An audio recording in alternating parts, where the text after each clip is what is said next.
when 17-year-old Grace Elizabeth Parker's father shattered her arm with a mining pick handle for bringing home only $3 instead of $5, then dragged her to the dusty streets of Tombstone to beg with her mangled limb as bait. For sympathy coins, she thought her life couldn't sink any lower until Lucas Riverbend, a Navajo tracker with scars of his own, saw past her shame and decided that some cruelties were worth fighting no matter the cost.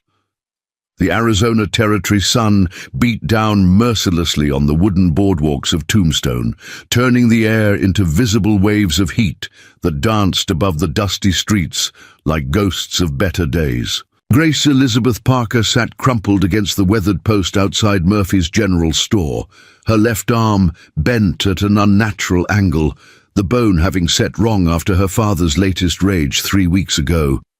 The crude splint he'd fashioned from fence slats and leather strips served more as a prop for pity than proper healing, and the constant throbbing reminded her of every moment since that terrible night when she'd counted the coins wrong. Her father, Silas Parker, had once been a respected mine foreman at the Silver King mine, back when silver still flowed freely and men could make honest wages digging precious metal from the desert mountains.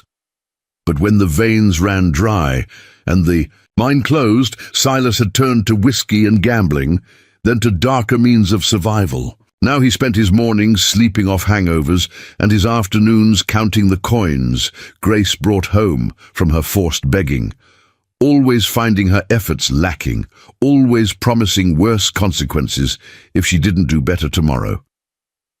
The people of Tombstone had grown accustomed to seeing Grace stationed at various corners throughout the town, her auburn hair dulled with dust, her once pretty blue dress now faded and torn at the seams. Some dropped pennies in her tin cup out of genuine sympathy, others from guilt at seeing such a young woman reduced to street begging, and many simply crossed to the other side of the street to avoid confronting the uncomfortable reality she represented.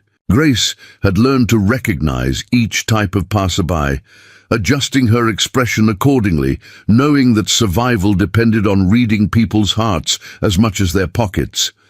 Mrs. Henderson from the boarding house would occasionally slip her a biscuit wrapped in brown paper, whispering quick words of encouragement before hurrying away, afraid of being seen associating with the town's most pitiful resident. The Methodist preacher had tried twice to speak with her father about Christian charity and proper care for family, but Silas had run him off with threats and profanity that echoed down Main Street for blocks.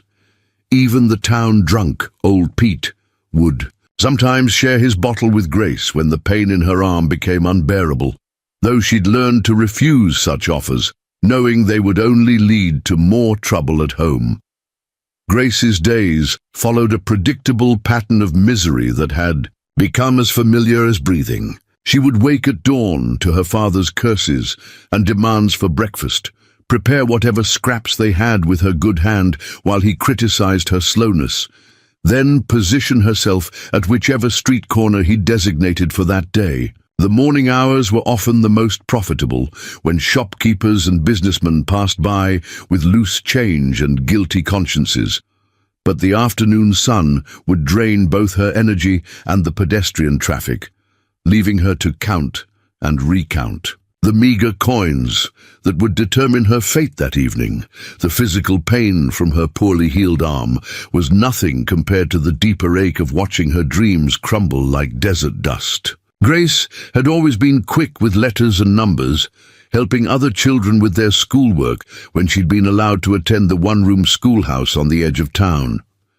She'd dreamed of becoming a teacher herself someday, maybe even traveling to San Francisco or Denver, where a woman with education might find respectable work. But those dreams felt as distant as the snow-capped mountains, visible on the clearest days, beautiful but unreachable from her current circumstances.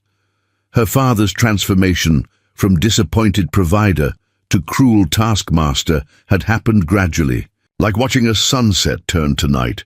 First came the drinking after losing his job, then the gambling debts that ate up their small savings, then the angry outbursts when Grace couldn't stretch their remaining money far enough to cover both food and whiskey. The night he'd broken her arm had started like many others, with Silas demanding an accounting of every penny she'd earned that day, but his rage had escalated beyond anything she'd experienced before. She remembered the sickening crack when the pick handle connected with her forearm, the way her vision had gone white with pain, and the terrible silence that followed as they both stared at her dangling hand. For a moment, she'd seen something like regret flicker across his face, but it had vanished quickly, replaced by the cold calculation that had become his default expression. Instead of seeking medical attention, he'd bound her arm himself, claiming doctors cost too much money and that she'd heal fine on her own. What made the situation even more unbearable was the way Silas had immediately seen her injury as an opportunity rather than a tragedy. A young woman with an obviously broken arm would earn more sympathy and coins than a healthy-looking beggar, he'd reasoned. And within days of the attack, he was positioning her at the busiest intersections in town, instructing her to let her damaged limb show prominently and to look as pitiful as possible. The shame of using her pain as a performance nearly destroyed what remained of Grace's spirit. The other beggars and drifters who populated Tombstone's margins had initially welcomed her with the rough camaraderie of shared suffering, but Grace's obvious education and refined speech marked her as different, as someone who'd fallen from a higher place rather than been born to street life. Miguel, an old Mexican man who sold newspapers when he could afford to buy them, had taught her which corners received the most foot traffic and which types of people were most likely to contribute to her cup. Sarah, a former saloon girl who'd aged out of that profession, shared tips about reading potential donors' moods and avoiding the dangerous drunks who might mistake kindness for availability. The physical discomfort of sitting on hard wooden planks for hours at a time was amplified by the Arizona heat, which turned her simple dress into a suffocating shroud and made the metal cup so hot that handling it burned her fingers. Grace learned to position herself to catch whatever shade was available throughout the day, following the shadows as they moved across the buildings like a human sundial. Her injured arm would swell in the heat, making the crude splint even more uncomfortable, but removing it would risk losing the sympathy it generated from passers-by. Evenings brought their own terrors, as Grace would return to the ramshackle cabin on the outskirts of town, where her father would count her earnings with the intensity of a banker examining gold nuggets. Any shortfall from his arbitrary expectations would result in verbal abuse at minimum, and often worse punishment that left her with new bruises to hide beneath her sleeves. The nights when she exceeded his demands were almost worse, as his temporary good humor was inevitably followed by increased expectations and greater consequences for future failures. Sleep offered little respite, as Grace would lie on her thin mattress, listening to her father's snores and planning escape routes that seemed impossible to execute. With no money, no skills beyond basic literacy, and no allies willing to risk Silas's wrath by helping her, she felt trapped, as surely as if she were chained to the town's main street. The broken arm that served as her primary source of income was also a constant reminder of her vulnerability, making any thought of running away seem foolishly optimistic. On this particular Tuesday morning in late September, Grace noticed unusual activity around the livery stable across the street. From her usual post outside the general store, a group of well-dressed men were examining horses and discussing what appeared to be preparations for a significant journey, their voices carrying across the dusty space between buildings. She paid little attention initially, focused instead on positioning her injured arm to catch the morning light in a way that would emphasize its obvious damage. The town was preparing for its annual Founders' Day celebration, which would bring visitors from surrounding settlements and potentially increase her earnings for several days. Silas had already warned her that he expected substantial results during the festivities, threatening consequences she preferred not to contemplate if she failed to meet his inflated goals.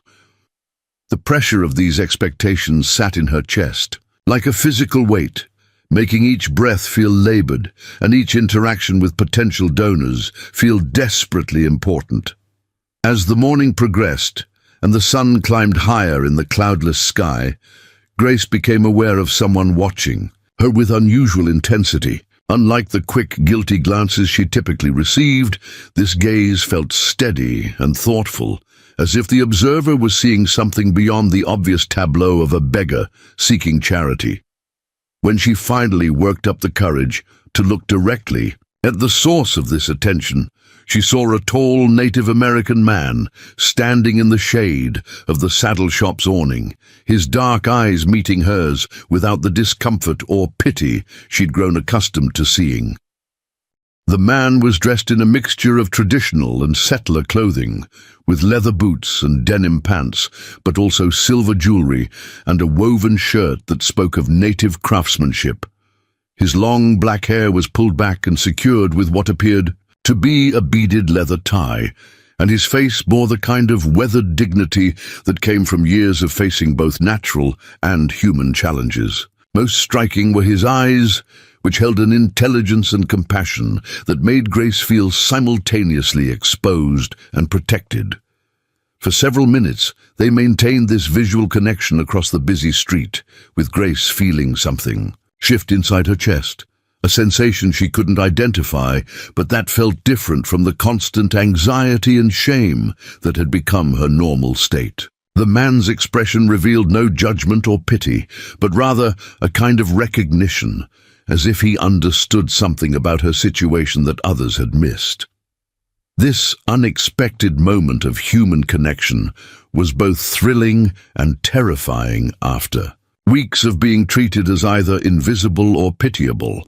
When the stranger finally moved, it was with the fluid grace of someone comfortable in his own skin and confident in his place in the world. He walked directly toward her position, ignoring the curious stares of other pedestrians who seemed unused to seeing a Native American moving so purposefully through the heart of their town. As he approached, Grace felt her heart rate increase, uncertain whether she should feel hopeful or afraid of this unprecedented attention. The reactions of the townspeople to his presence told their own story of prejudice and fear. Mrs. Caldwell clutched her reticule tighter and hurried her daughter away from the approaching figure, while the barber emerged from his shop to watch with obvious suspicion. The banker, Mr. Thornton, paused his conversation to track the movement with narrowed eyes, his hand instinctively moving toward the pistol at his hip. These responses were painfully familiar to Grace, who'd watched similar reactions directed at anyone who didn't fit the narrow definition of acceptable society. "Miss," he said when he reached her corner, his voice carrying the slight accent common to those who'd learned English as a second language, but spoke it with careful precision. "My name is Lucas Riverbend, and I believe you deserve better than this." His words were spoken quietly, meant for her ears alone, but they carried a weight of conviction that made Grace's chest tighten with unexpected emotion. The simple declaration that she deserved better treatment was so foreign to her recent experience that she struggled to process its meaning. Grace opened her mouth to respond, but found herself unable to form words, overwhelmed by the unprecedented experience of being addressed as a person worthy of respect rather than an object deserving pity. Lucas seemed to understand her speechlessness, nodding slightly as if her reaction confirmed something he'd suspected. He glanced briefly at her injured arm, and she saw his jaw tighten with what appeared to be controlled fury at the obvious. "Signs of abuse and neglect.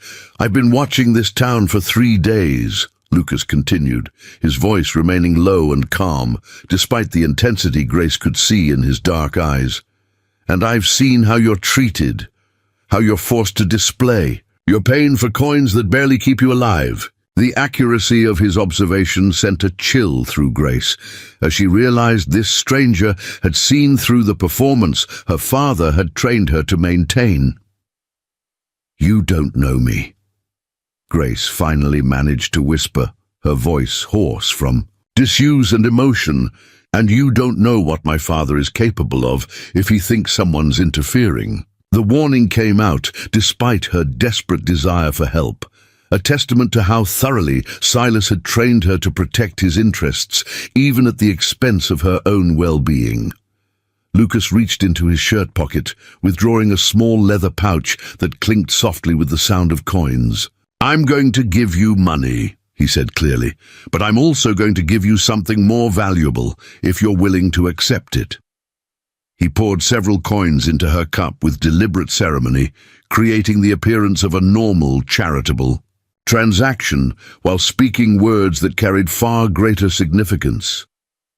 The sound of approaching footsteps on the boardwalk behind Lucas made both of them tense, and Grace felt her brief moment of hope beginning to crumble as she recognized the uneven gait that belonged to her father. Silas was returning earlier than usual from whatever saloon had opened early enough to serve his morning whiskey, and his timing couldn't have been worse for Grace's first meaningful conversation in weeks. Silas Parker rounded the corner, looking every bit as disreputable as his daughter had feared, his clothes wrinkled from sleeping in them, his beard stained with tobacco juice, and his bloodshot eyes already focusing on Grace's cup to assess the morning's earnings. His expression shifted from bleary satisfaction to sharp suspicion when he noticed Lucas standing protectively near his daughter. "What's this then?" Silas demanded, his voice carrying the belligerent tone Grace had learned to fear. "Some redskin bothering my girl when she's trying to work?" The racial slur hung in the air like poison, designed to provoke and intimidate, but Lucas showed no reaction beyond a slight tightening around his eyes. Lucas turned slowly to face Silas, and Grace saw something in his posture that reminded her of stories she'd heard about wild animals confronted by predators, a coiled readiness that suggested explosive capability held in careful check. "I was having a conversation with this young lady about opportunities that might be available to someone with her obvious intelligence and determination," he replied, emphasizing the word lady in a way that highlighted the respect he was showing. Grace! What happened next unfolded with a speed that left Grace breathless. Lucas moved so quickly that she barely saw his hand move. But suddenly, Silas was gasping for air with his back against the general store's wall, Lucas's forearm pressed firmly against his throat. The entire confrontation had taken perhaps 3 seconds, and Lucas's expression remained completely calm throughout. "Let me make something very clear," Lucas said quietly, his voice pitched low enough that only Silas and Grace could hear. "Him clearly, that young woman deserves respect, protection, and opportunities to build a decent life. If you continue to prevent her from having those things, you and I are going to have a much longer conversation." The threat was delivered with such matter-of-fact certainty that even Silas seemed to grasp its seriousness. Lucas released Silas as smoothly as he'd restrained him, stepping back while making it clear that the display of force had been controlled rather than impulsive. "Miss Parker," Lucas said formally, turning back to Grace while keeping Silas in his peripheral vision, "I believe you have some thinking to do about your future, and I suggest you do that thinking somewhere safe, where you won't be influenced by people who don't have your best interests at heart." Grace Elizabeth Parker stood frozen at the crossroads of her entire existence, watching her father stumble backward from Lucas Riverbend's controlled display of strength while the gathered crowd of Tombstone residents whispered among themselves about what they'd just witnessed. The morning sun had climbed high enough to eliminate the protective shadows she'd been relying on, and sweat beaded on her forehead from both the desert heat and the terror of knowing that her secret suffering had just become a public spectacle that would have consequences extending far beyond this single confrontation. Silas rubbed his throat, where Lucas's forearm had pressed against his windpipe, his bloodshot eyes darting between the Navajo man who'd humiliated him and the daughter, whose defiance he would certainly punish once they were alone again. The crowd's murmurs grew louder as word spread through the gathered onlookers about what Lucas had said regarding Grace's broken arm and forced begging, transforming her from an object of pity into a victim whose suffering demanded justice. "You think you can just waltz into this town and start making threats against decent folks?" Silas wheezed, his voice cracking with both physical discomfort and wounded pride. But his words lacked the conviction they might have carried before. Lucas had demonstrated exactly how easily he could be overpowered. The appealing to local prejudice that had served Silas well in past confrontations seemed suddenly inadequate when facing someone who commanded respect through capability rather than fear. Lucas stepped closer to Grace, his movement deliberate and protective, creating a physical barrier between her and her father, while addressing the crowd that had gathered to witness this unprecedented drama unfolding in the heart of their supposedly civilized community. "I think," he said, his voice carrying clearly across the wooden boardwalk, "that everyone here has seen enough evidence to understand that this young woman needs help, not judgment and protection, not more suffering." The validation Grace felt at hearing her situation acknowledged publicly was almost overwhelming, but it was tempered by the terrifying knowledge that she would have to live with the consequences of this exposure long after Lucas moved on to whatever business had brought him to Tombstone. Her father's eyes promised retribution that would make her previous suffering seem gentle, and the town's sudden interest in her welfare might prove as dangerous as their previous indifference. Mrs. Caldwell, the banker's wife, who had earlier hurried her daughter away from Lucas, now stepped forward with an expression of dawning horror as she really looked at Grace's condition for the first time in weeks. "My God," she whispered, her voice carrying the shock of someone who'd been willfully blind to obvious suffering happening right under her nose. "How did we let this continue for so long without doing something to help this poor child?" On the Z, guilt spreading across the faces of several townspeople was visible and immediate, as they confronted their own complicity in Grace's abuse through willful ignorance and social cowardice. The Methodist preacher, who had attempted to intervene weeks earlier, now looked ashamed of his failure to persist when faced with Silas's threats, while the sheriff, who had been noticeably absent during Grace's weeks of public begging, suddenly appeared at the edge of the crowd. Sheriff John Bean pushed through the gathered residents with the weary expression of a man who'd arrived too late to prevent trouble, but hoped he might still contain its consequences. His eyes took in the scene quickly, assessing the tension between Lucas and Silas, the obvious distress radiating from Grace, and the agitated mood of the crowd that had witnessed something they couldn't easily ignore or forget. "What seems to be the problem here?" Sheriff Bean asked, though his tone suggested he already had a good idea of what had transpired and was more interested in preventing further escalation than investigating past events. His hand rested casually on his pistol grip, but his attention was focused primarily on Lucas as the most likely source of additional trouble. Lucas turned to face the sheriff with the same calm dignity he'd maintained throughout the confrontation, showing no sign of intimidation despite being outnumbered and surrounded by people who viewed him with automatic suspicion. "Sheriff Bean," he said, his use of the lawman's name indicating he'd done his research before taking action. "I was just explaining to Mr. Parker here that his treatment of his daughter constitutes criminal abuse under territorial law." This direct challenge to official authority made several crowd members step backward, anticipating violence. But Sheriff Bean surprised everyone by nodding slowly as he examined Grace's obviously broken arm and the evidence of neglect visible in her appearance. "That's a serious accusation, Mr. Riverbend," he replied, his use of Lucas's name confirming that the Navajo man's presence in town had been noted and investigated by local law enforcement. Grace felt dizzy as she realized that both men seemed to know more about each other than their first meeting should have allowed, suggesting that Lucas's arrival in Tombstone and his interest in her situation were not as spontaneous as she'd assumed. The possibility that she'd somehow become the center of a larger conflict between forces she didn't understand was both thrilling and terrifying.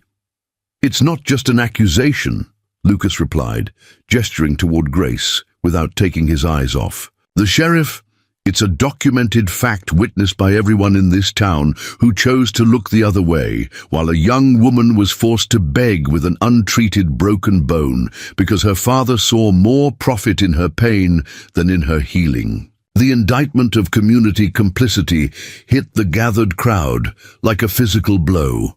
Silas attempted to reassert control of the situation by appealing to the racial prejudices he assumed would override any concern for Grace's welfare. "You gonna listen to some savage making up stories about how I raise my own daughter?" he demanded, his voice rising to a shout designed to rally support from townspeople who might prefer familiar bigotry to uncomfortable truth. The silence that greeted Silas's appeal was deafening, as residents who might have supported him under different circumstances found themselves unable to deny the evidence of Grace's condition that was now impossible to ignore. Mrs. Henderson from the boarding house stepped forward with tears in her eyes, her voice shaking as she addressed the sheriff directly. "John," she said, using the sheriff's first name with the familiarity of longtime acquaintance, "I've been watching this girl waste away for weeks, and I've been too much of a coward to do anything about it because I was afraid of getting involved in family business that wasn't mine to judge. But Mr. Riverbend is right, and we all know it, and it's time someone with authority did something to protect her."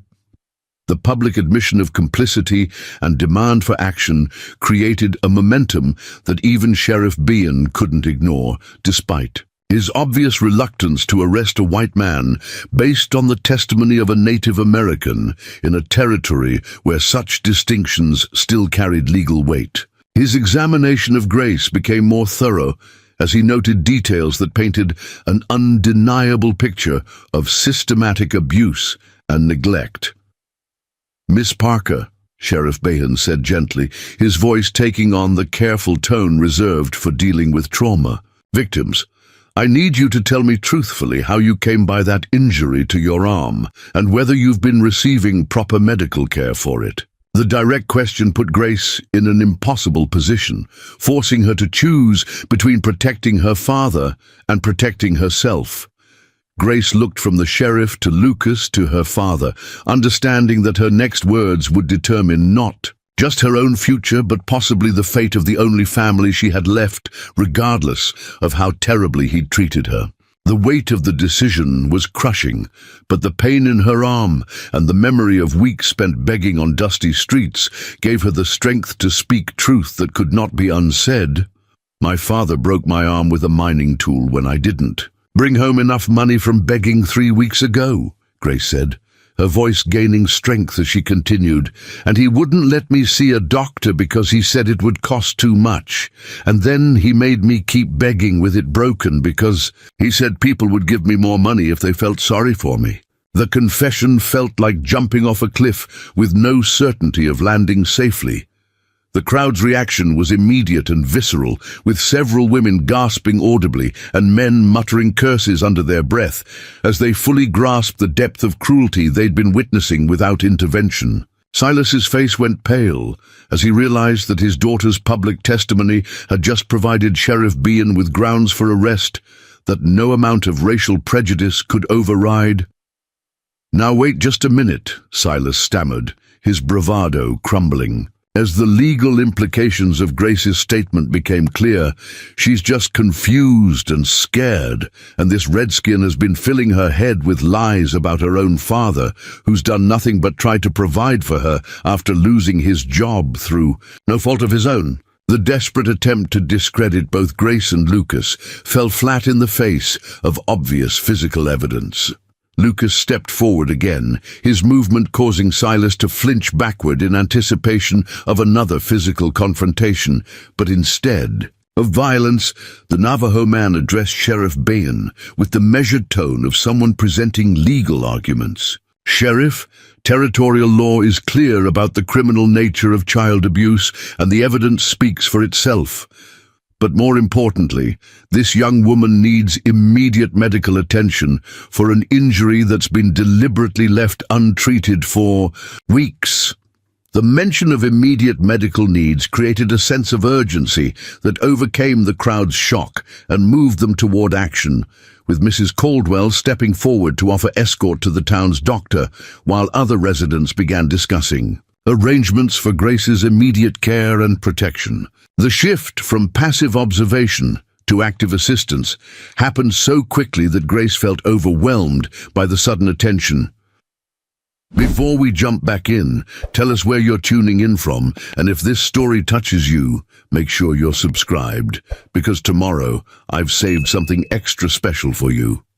"I can take her to Doc Holliday," Mrs. Henderson offered, though the suggestion of consulting the town's most notorious physician raised eyebrows among residents who were familiar with his reputation for drinking and gambling. Or maybe we should send for the new doctor who just arrived from back east and set up practice near the hotel. The debate over medical care highlighted how little thought the community had given to Grace's welfare until this moment. Sheriff Bean raised his hand to quiet the discussion and restore order to what was becoming an increasingly chaotic situation. "Let's handle this properly," he said, his voice carrying the authority of his office. "Mr. Parker, you're under arrest for child abuse and neglect, and Miss Parker will be examined by a qualified physician and provided with temporary shelter while we sort out the legal aspects of this situation." The formal arrest sent shockwaves through the gathered crowd, many of whom had never seen local law enforcement take such decisive action in a case involving family disputes, particularly one initiated by the testimony of a Native American against a white resident. Silas's face cycled through disbelief, rage, and fear as the reality of his situation became clear. "You can't arrest me based on the word of some lying savage," Silas protested, his voice rising to a desperate shout as Sheriff Bean produced handcuffs from his belt.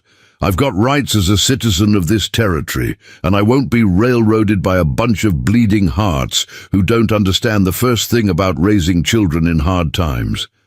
The appeal to legal technicalities rang hollow when measured against the evidence everyone could see. Lucas watched the arrest proceedings with satisfaction, but also with the wariness of someone who understood that legal victory was only the beginning of a longer struggle. His attention remained focused on Grace, whose shock at the rapid turn of events was visible in her pale complexion and trembling hands as she tried to process the reality that her father was actually being held accountable for his actions. "Miss Parker," Lucas said gently, approaching Grace as Sheriff Bean secured Silas in handcuffs amid a stream of profanity and threats.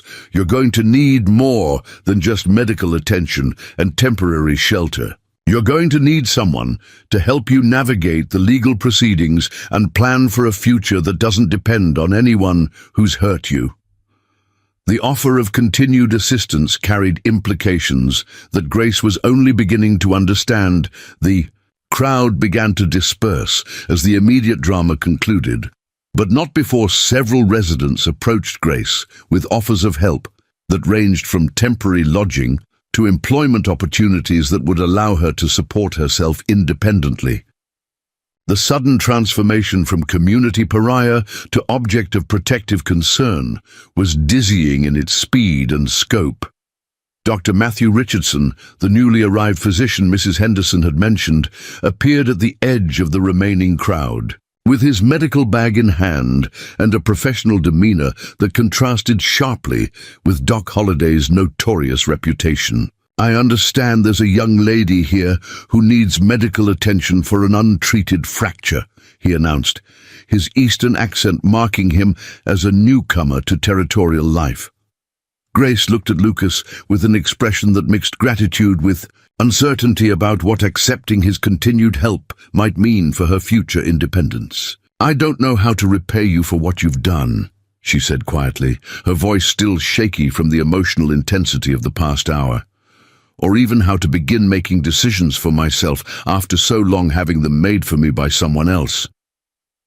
Lucas's response carried the wisdom of someone who'd faced his own struggles with finding autonomy after periods of powerlessness. "You don't repay kindness," he said simply. "You pass it forward when you're strong enough to help someone else who needs it.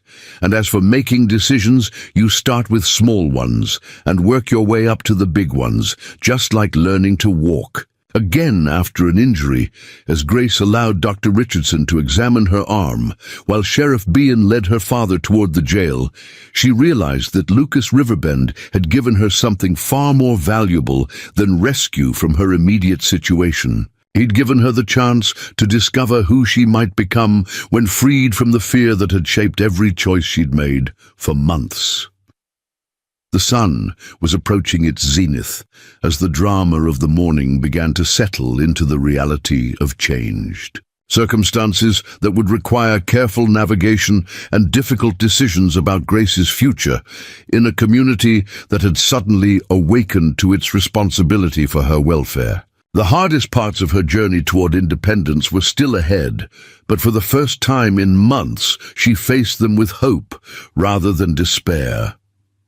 2 weeks had passed since Grace Elizabeth Parker's world had been turned upside down by Lucas Riverbend's intervention, and she sat in the modest parlor of Mrs. Henderson's boarding house, carefully practicing her penmanship with her newly healed left arm, while the late afternoon sun streamed through lace curtains that represented a luxury she'd forgotten existed. Dr. Richardson had been forced to re-break her arm to set it properly, a procedure that had left her screaming in agony despite the laudanum he'd administered. But the result was a limb that would function normally once the swelling subsided and her strength returned. The boarding house had become Grace's sanctuary, a place where she could begin the slow process of remembering who she'd been before. Fear and desperation had consumed her identity. Mrs. Henderson had refused any payment for Grace's room and board, declaring that Christian charity demanded nothing less than complete support for a young woman who'd suffered so much at the hands of someone who should have protected her.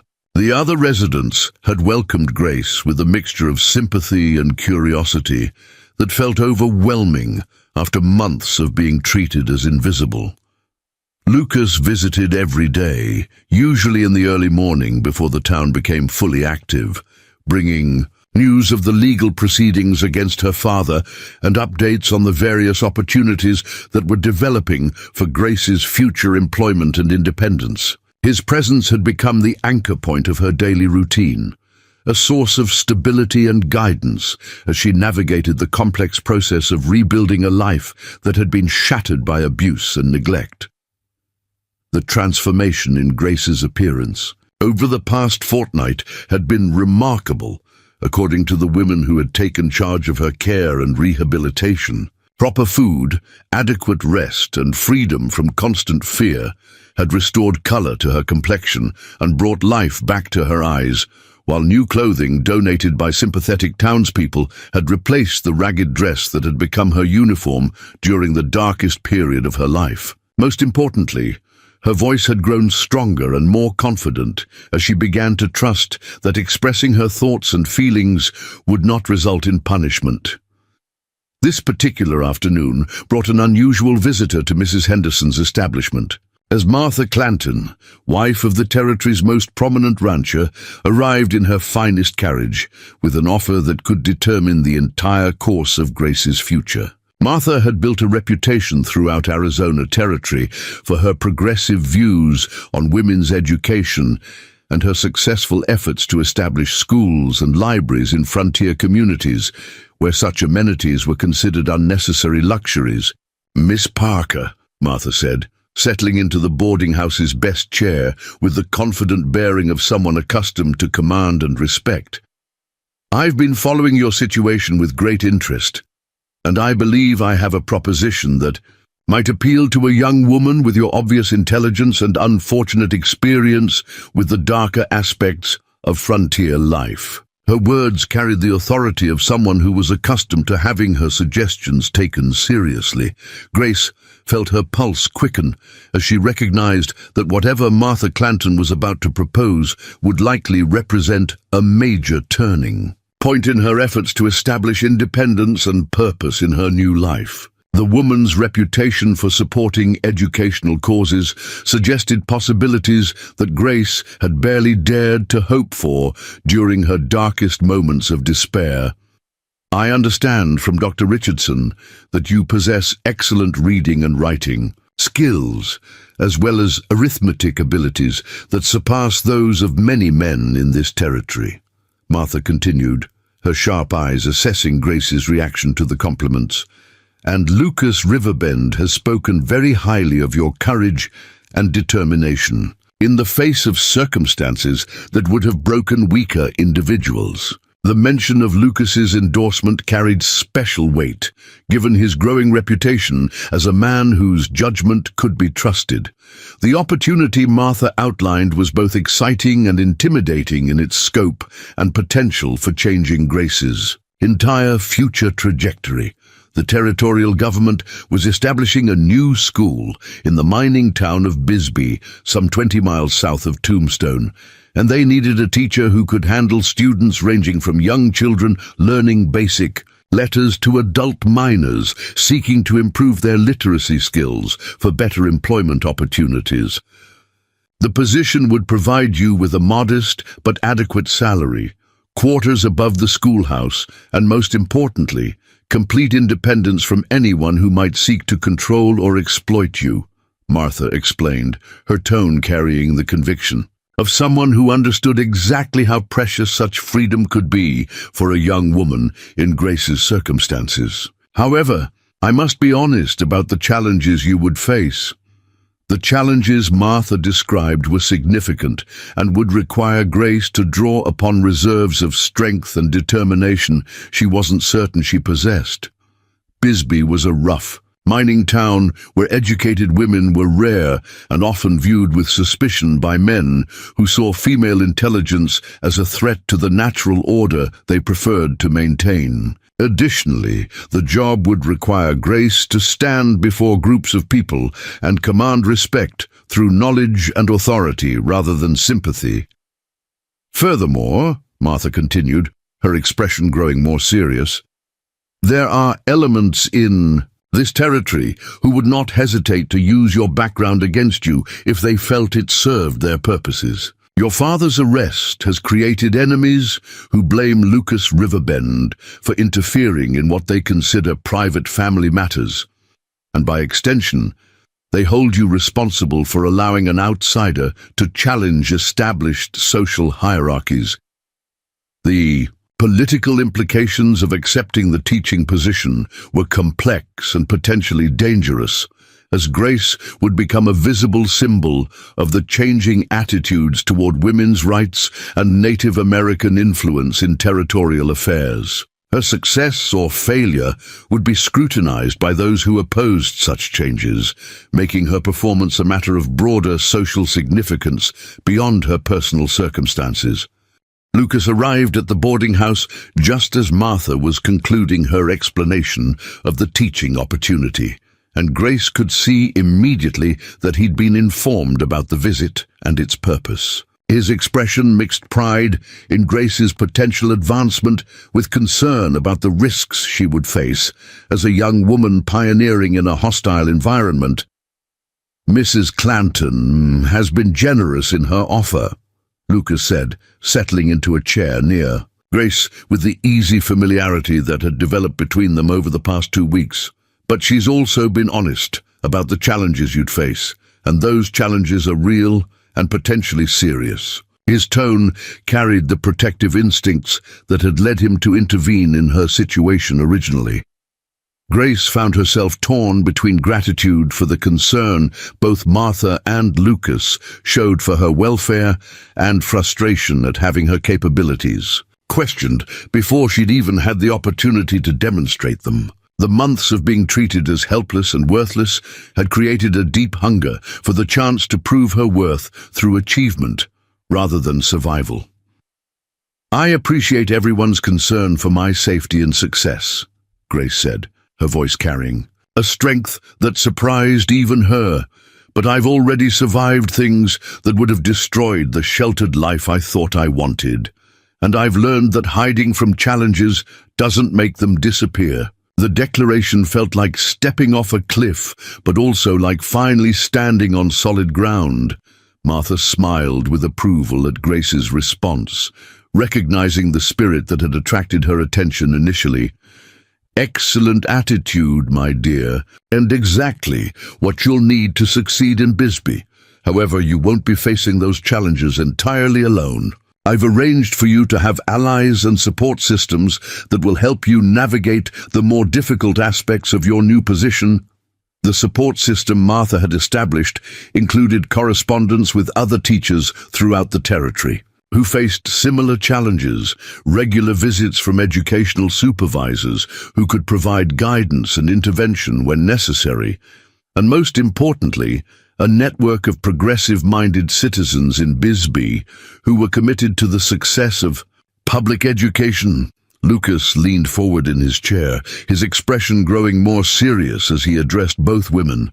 "There's something else we need to discuss before Grace makes her final decision about this opportunity. Her father's trial is scheduled to begin next week, and the outcome could affect her safety and reputation in ways that extend far beyond Tombstone." The legal proceedings had been proceeding slowly through the territorial court system, complicated by the unprecedented nature of prosecuting a white man for child abuse, based largely on the testimony of a Native American witness. Public opinion remained divided between those who supported Grace's courage in speaking out and those who viewed the entire situation as government overreach, encouraged by outside agitators. Silas has hired a lawyer from Tucson who specializes in challenging the credibility of witnesses in cases involving racial tensions, Lucas explained, his words sending a chill through Grace as she realized her ordeal was far from over. "And his defense strategy will likely focus on portraying you as an impressionable young woman who was manipulated into making false accusations against a loving father. The prospect of having to relive her trauma in a public courtroom while having her truthfulness and mental competence questioned by hostile attorneys was terrifying enough to make Grace reconsider whether seeking justice had been worth the ongoing consequences. The idea of being cross-examined about the most painful experiences of her life while her father sat watching felt almost unbearable.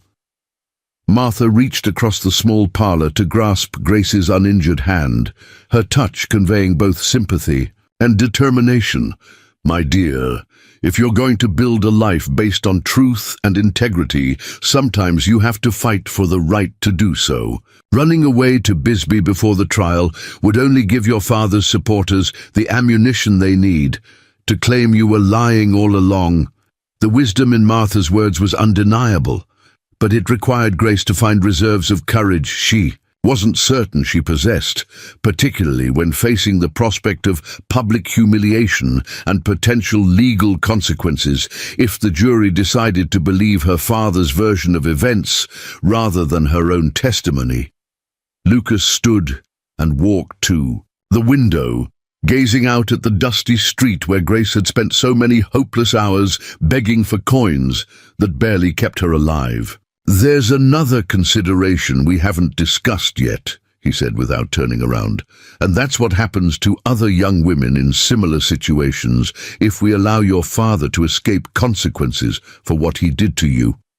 The broader implications of the case had not occurred to Grace, who had been focused on her personal survival and recovery. But Lucas's words forced her to confront the reality that her situation was not unique and that her decision to testify or remain silent would affect more than just her own future. Throughout this territory, there are fathers who use their children as sources of income through begging, dangerous labor, or worse forms of exploitation. Lucas continued, his voice carrying the weight of someone who had witnessed such injustices repeatedly, and most of those children have no voice and no advocate willing to challenge the adults who abuse them. The moral dimension of her testimony added pressure that Grace had not anticipated. Dr. Richardson chose that moment to arrive for his weekly examination of Grace's healing arm, and his presence shifted the conversation toward the practical aspects of her physical recovery and readiness to take on the demanding responsibilities of teaching in a frontier community. "The bone has healed remarkably well," Dr. Richardson announced after completing his examination, his professional manner carrying reassurance that Grace desperately needed, and with continued exercises to rebuild strength and flexibility, "You should have full use of the limb within another month or two." The medical clearance removed one obstacle to accepting the teaching position.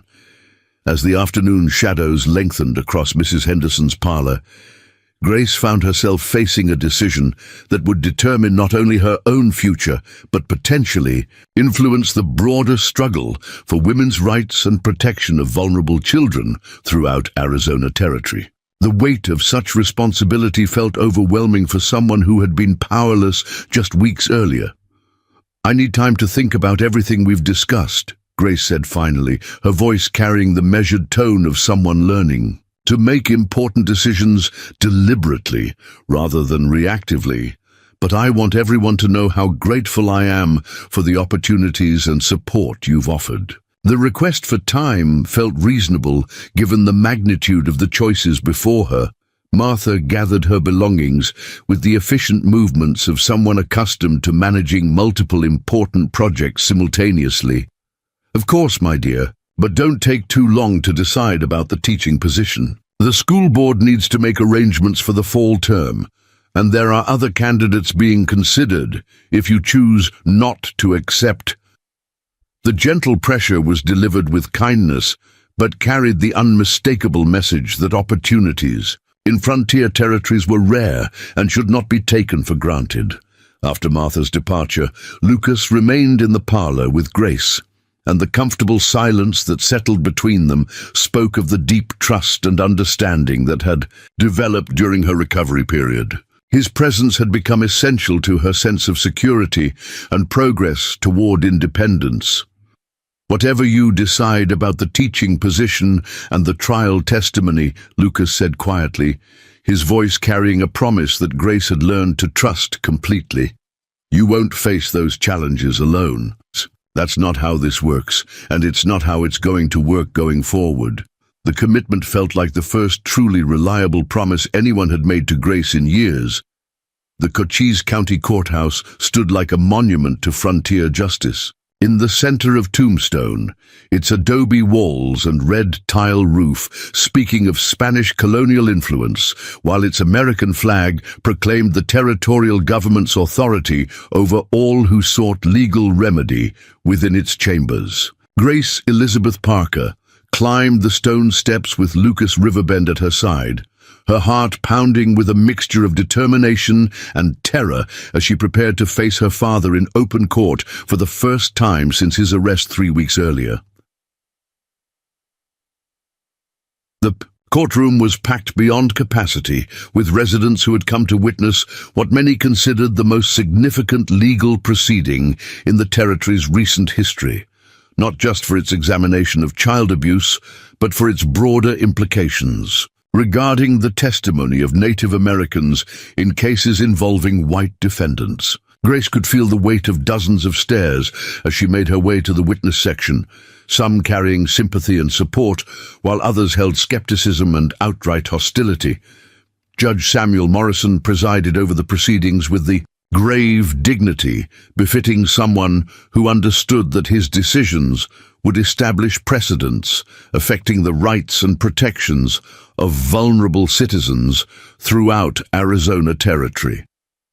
His reputation for fairness and strict adherence to legal procedure had made him the natural choice for a case that was certain to generate controversy, regardless of its outcome.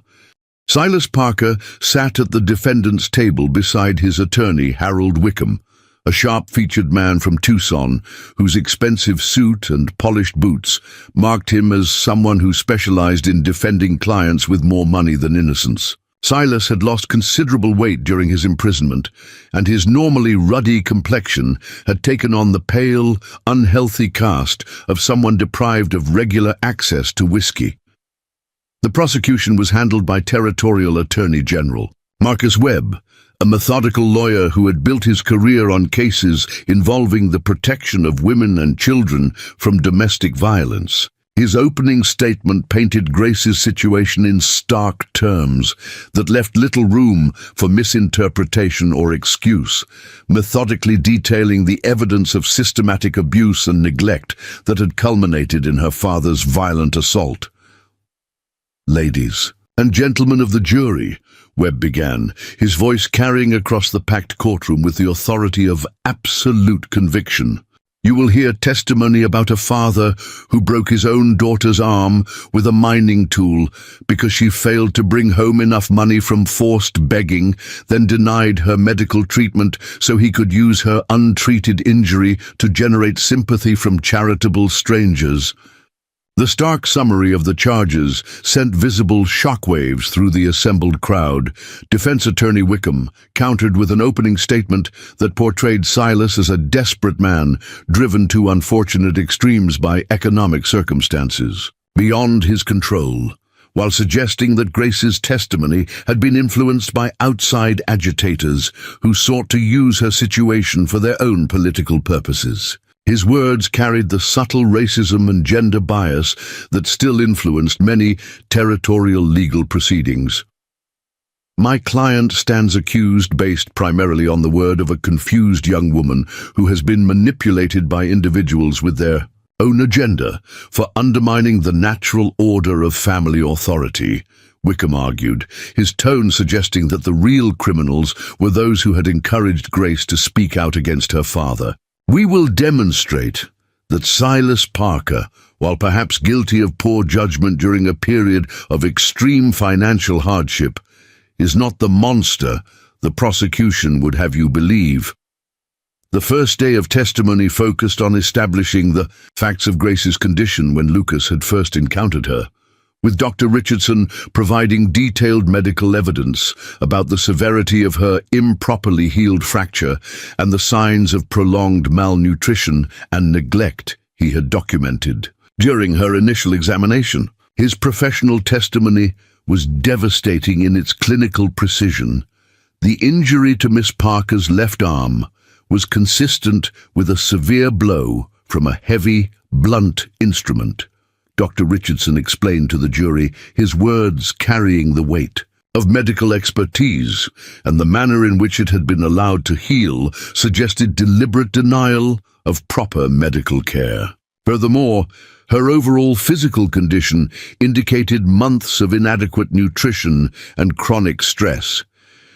Sheriff Bean followed with testimony about the arrest itself, describing Silas's behavior and statements on the day of the confrontation with Lucas, including his admission that Grace's begging provided their primary source of income and his angry defense of using her injury to generate charitable donations. The second day brought character witnesses who testified about Grace's intelligence, work ethic, and gentle nature during her school years, painting a picture of a bright young woman whose potential had been crushed by circumstances beyond her control.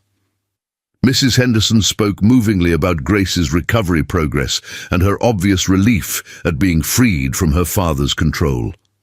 Lucas's testimony on the third day was the most anticipated and potentially controversial element of the prosecution's case, as his status as a Native American made his credibility a target for defense attacks, despite his obvious education and respectability. His account of witnessing Grace's situation and intervening on her behalf was delivered with quiet dignity that impressed even skeptical observers. "I observed Miss Parker for 3 days before approaching her," Lucas explained to the packed courtroom, his voice steady despite the hostile stares from some spectators, and it was clear that she was being forced to display her injury in a manner calculated to generate maximum sympathy from passers-by. Her obvious education and refinement made it apparent that begging was not a choice she had made willingly. Wickham's cross-examination of Lucas focused heavily on his motivations for involving himself in what the defense characterized as a private family matter, with repeated suggestions that he had romantic or political reasons for challenging Silas's authority over his daughter. The racial undertones of these attacks were barely concealed and clearly designed to prejudice the jury against his testimony. Preparing and narrating this story took us a lot of time, so if you are enjoying it, subscribe to our channel. It means a lot to us now. Back to the story. "Isn't it true, Mr. Riverbend," Wickham pressed during his cross-examination, "that you saw an opportunity to insert yourself into the lives of white settlers by positioning yourself as a savior to a vulnerable young woman who might feel grateful enough to overlook your background?" The offensive question drew audible gasps from spectators who recognized its racist implications. Lucas's response to the attack was measured and dignified, refusing to take the bait while making it clear that he would not be intimidated by attempts to discredit him based on his heritage. "My motivation was simple compassion for someone who was clearly suffering abuse, the same motivation that would drive any decent person to intervene when they witness cruelty toward the defenseless." Grace's own testimony came on the 4th day, and she faced the witness stand with a mixture of terror and determination that was visible to everyone in the packed courtroom. Her voice shook initially as she began recounting the events leading up to her father's violent attack, but gained strength as she continued with her account. "He had been drinking more than usual that night," Grace testified, her words carrying across the silent courtroom with devastating clarity. "And when I brought home $3 instead of the 5 he had demanded, he became enraged and accused me of holding back money for myself. When I showed him that my cup was empty and tried to explain that it had been a slow day, he grabbed the mining pick handle from beside the door." The detailed account of the assault that followed was difficult for Grace to recount, and equally difficult for spectators to hear, as she described the sickening sound of her bone breaking and her father's immediate calculation of how her injury could be used to generate sympathy donations. Several jury members appeared visibly affected by her testimony.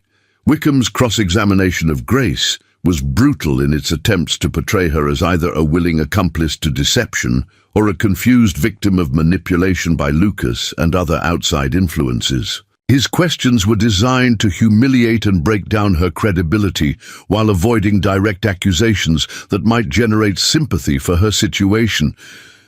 "Miss Parker," Wickham began with false gentleness, "isn't it possible that your memory of these events has been influenced by conversations with Mr. Riverbend and others who have their own reasons for wanting to see your father punished?" The suggestion that her testimony was unreliable struck at the heart of the prosecution's case. Grace's response demonstrated the strength and clarity of thought she had developed during her recovery period, as she calmly refuted each attempt to discredit her memory or motivations. "Sir, no one could influence me to remember the sound of my own bone breaking or the feeling of my father's hands dragging me through the dirt to position me for begging the next morning." The defense's case focused heavily on character witnesses who testified to Silas's previous reputation as a hard-working mine foreman and his struggles with unemployment and depression following the closure of the Silver King mine. Several witnesses described his drinking as a response to circumstances rather than a character flaw. Silas himself took the stand on the final day, presenting himself as a broken man who had made regrettable decisions during a period of extreme desperation and financial hardship. His testimony was carefully coached to generate sympathy while avoiding direct admission of the most serious charges against him. "I never meant to hurt my Grace," Silas testified, his voice cracking with what appeared to be genuine emotion. "And I know I made mistakes when I was drinking and worried about how we were going to survive. But I'm her father, and everything I did was because I was trying to keep us both from starving in the streets." The prosecution's rebuttal focused on the systematic nature of Grace's exploitation and the deliberate denial of medical care that extended her suffering for weeks after the initial assault. Webb's closing argument painted Silas not as a desperate father, but as a calculated abuser who had profited from his daughter's pain. "The defendant asks you to believe that love motivated his actions," Webb told the jury in his final statement. "But love does not break bones with mining tools. Love does not deny medical care to injured children. And love certainly does not force young women to display their untreated injuries for charitable donations. What you have heard described in this courtroom is not desperate parenting, but criminal abuse." Wickham's closing argument appealed to traditional notions of family authority and warned against the dangers of government interference in private, domestic matters, while subtly playing on racial prejudices regarding Lucas's role in bringing the charges forward. The jury deliberated for 6 hours before returning with a verdict that would establish important precedents for child protection throughout Arizona Territory. Judge Morrison called for silence as the foreman rose to announce their decision, and Grace felt her entire future hanging in the balance of the next few words. "We, the jury, find the defendant, Silas Parker, guilty of child abuse and neglect as charged," the foreman announced, his voice carrying clearly through the packed courtroom, despite the immediately erupting chaos of reactions from spectators who had invested emotionally in the case's outcome. Grace felt her knees buckle with relief as the guilty verdict was announced, but her emotional response was complicated by the knowledge that her father would face imprisonment and that their relationship, however damaged, was effectively over. Lucas's steadying hand on her shoulder provided the support she needed to remain standing. Judge Morrison's sentencing speech emphasized the broader significance of the case while imposing penalties designed to protect Grace and deter similar crimes by other parents who might see their children as sources of income rather than individuals deserving protection and care. "Mr. Parker, you will serve 2 years in territorial prison and pay restitution for your daughter's medical care," Judge Morrison announced, his words carrying the weight of legal precedent. "And you are permanently prohibited from contact with Miss Parker without her explicit consent and the supervision of territorial authorities." As the courtroom slowly emptied and Silas was led away in handcuffs, Grace stood with Lucas and realized that the legal victory was only the beginning of the next phase of her journey toward complete independence and self-determination. The teaching position in Bisbee suddenly seemed not just possible, but necessary for proving that justice could lead to redemption and new beginnings.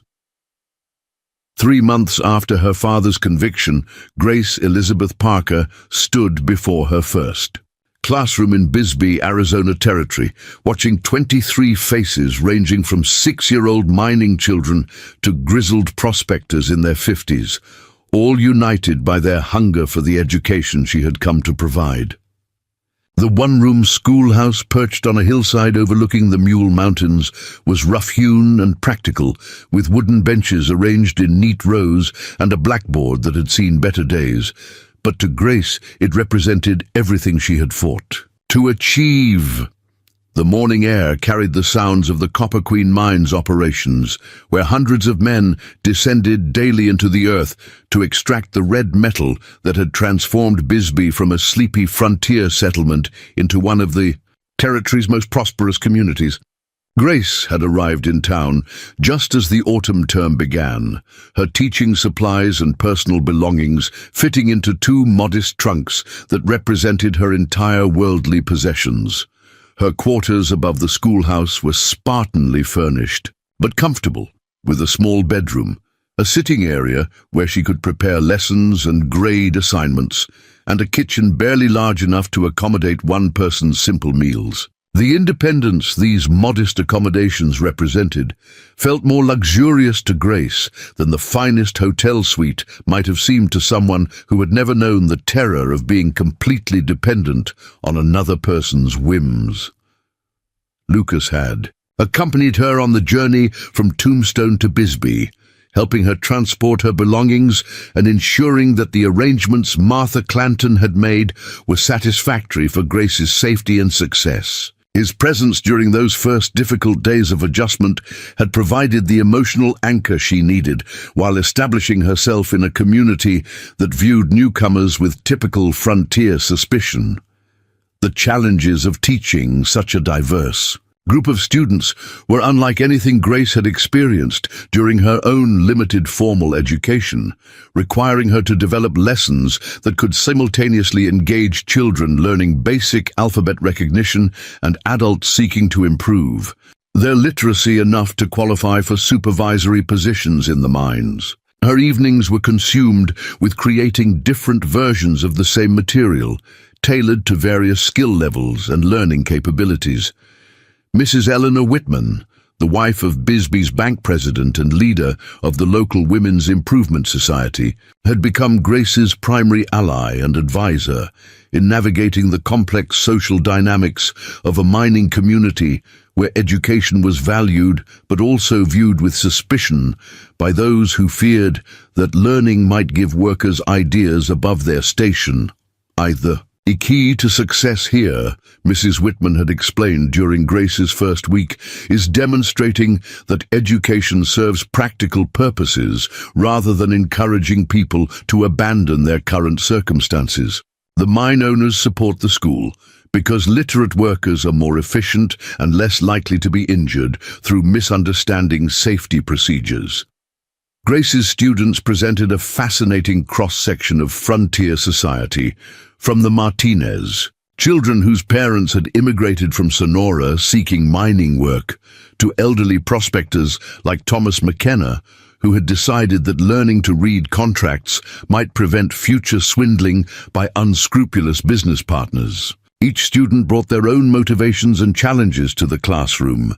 Young Sally Morrison, daughter of a shift supervisor, showed remarkable aptitude for mathematics and devoured every book Grace could provide, representing the next generation of frontier women who might achieve educational opportunities their mothers had never imagined possible.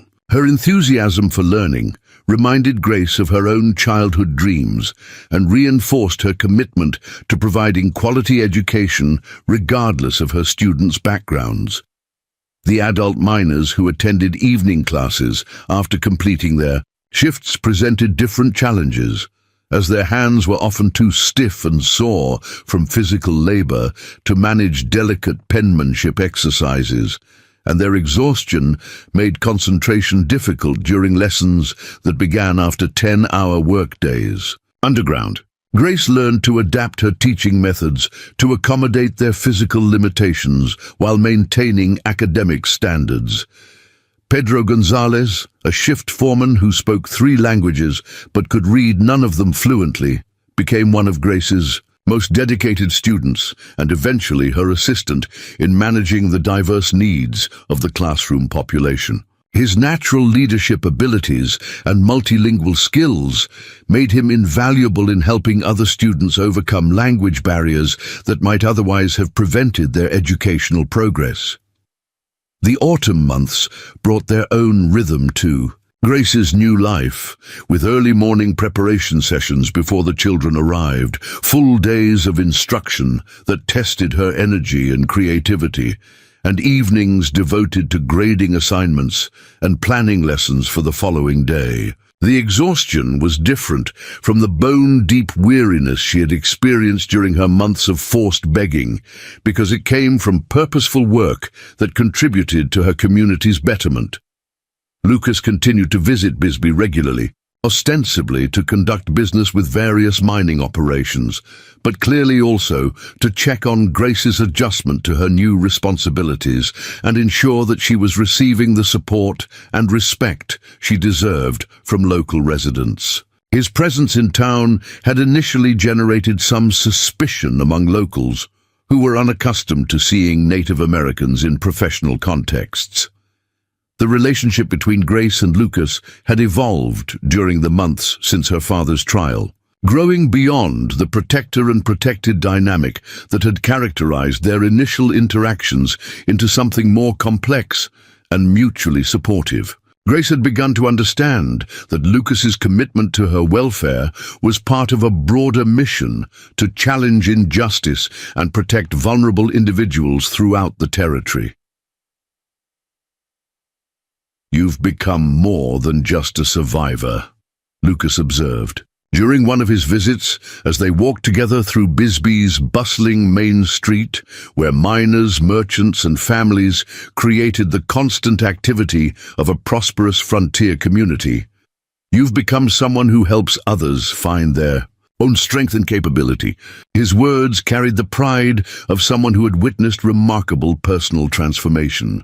The recognition from Lucas meant more to Grace than any official commendation might have, because he had seen her at her lowest point and understood the magnitude of the journey she had traveled, from broken victim to confident educator.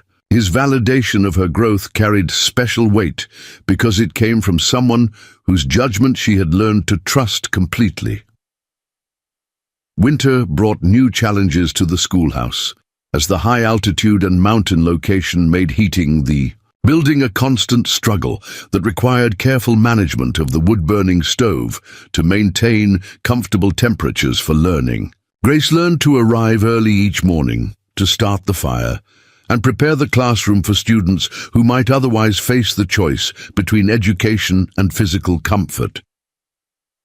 The mining company's decision to sponsor a winter reading program provided Grace with an opportunity to demonstrate her value to the community beyond basic literacy instruction, as she organized evening sessions where families could gather to hear stories and participate in discussions that brought literature to life for people who had previously considered books luxury items rather than practical necessities. Her success with the reading program led to additional responsibilities that expanded her role in the community, including serving on the committee planning Bisbee's first public library and advising the Territorial Education Department on curriculum development for other frontier schools. These opportunities represented the kind of professional recognition Grace had never dared imagine during her darkest days. The spring term brought news that would test Grace's newfound confidence and independence as Martha Clanton arrived in Bisbee with an offer to recommend Grace for a position supervising education programs throughout the southern Arizona Territory. The opportunity would mean leaving the classroom where she had discovered her calling, but it would also allow her to influence educational policy affecting thousands of children and adults. "Your success here has exceeded everyone's expectations," Martha explained as they sat in Grace's modest quarters above the schoolhouse, surrounded by student assignments and lesson plans that represented months of dedicated work.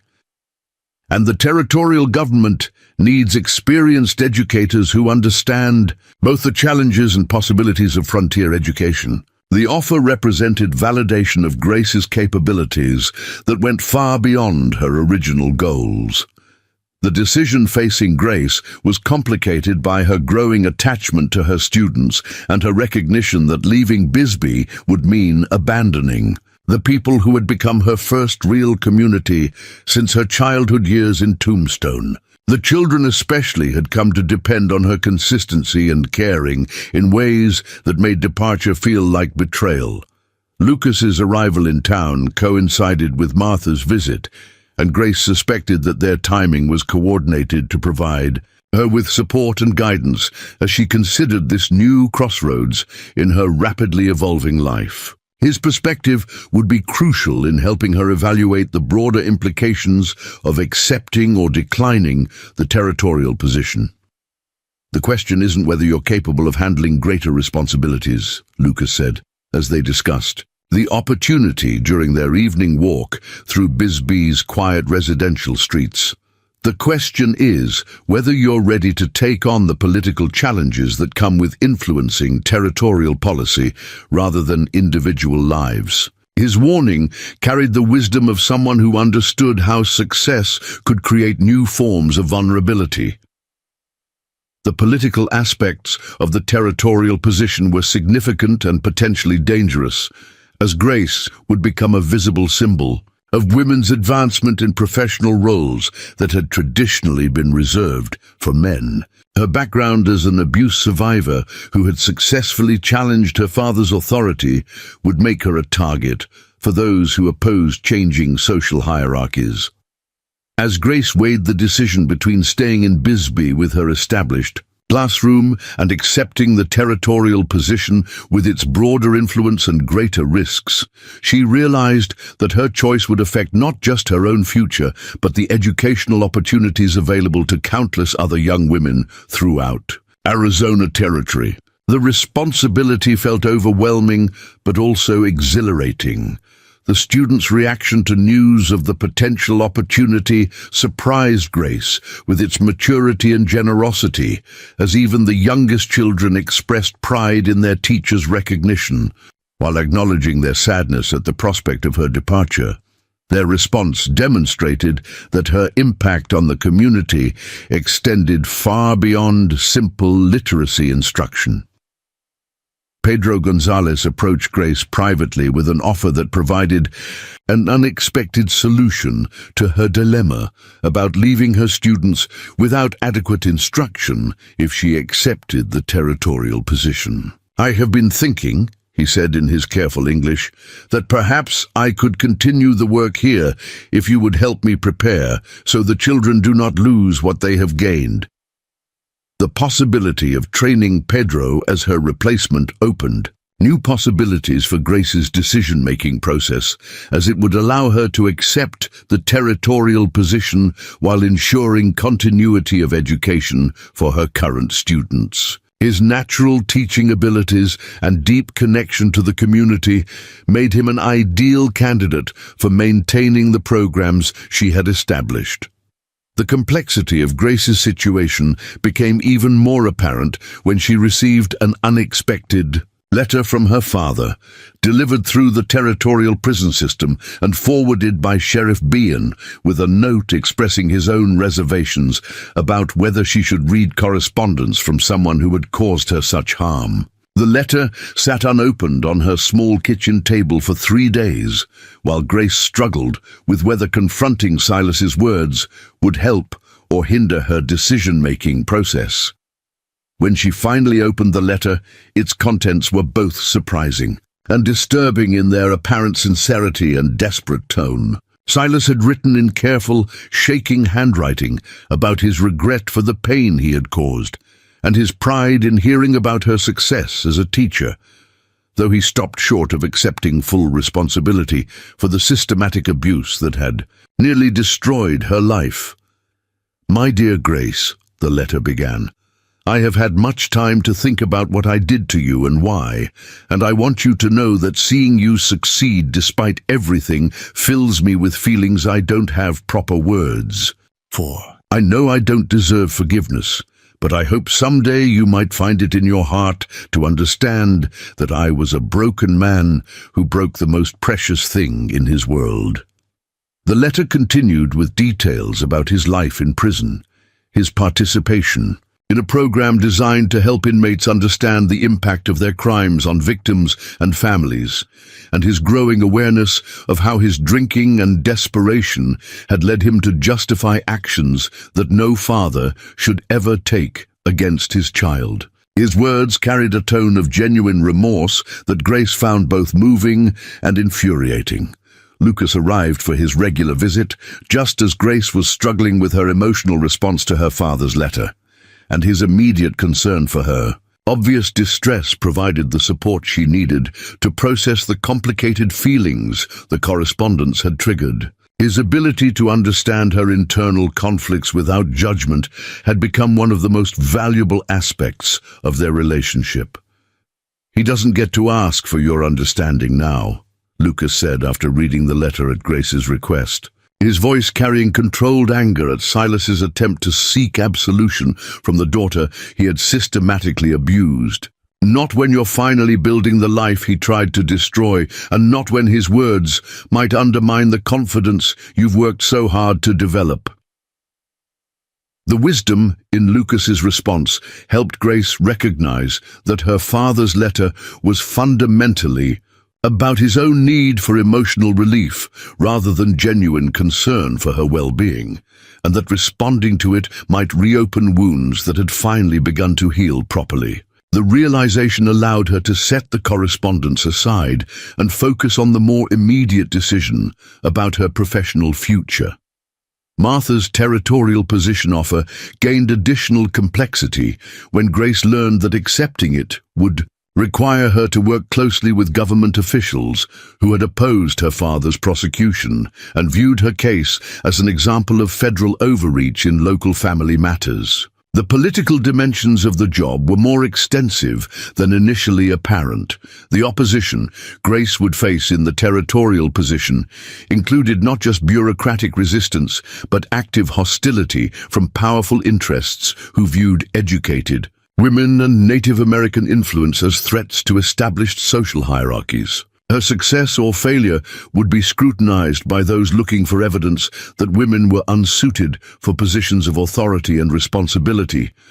Mrs. Whitman arranged a meeting between Grace and several wives of Bisbee's most prominent citizens to discuss the implications of the territorial offer and provide guidance from women who had navigated similar challenges in male-dominated professional environments. Their insights proved invaluable in helping Grace understand both the opportunities and obstacles she would encounter.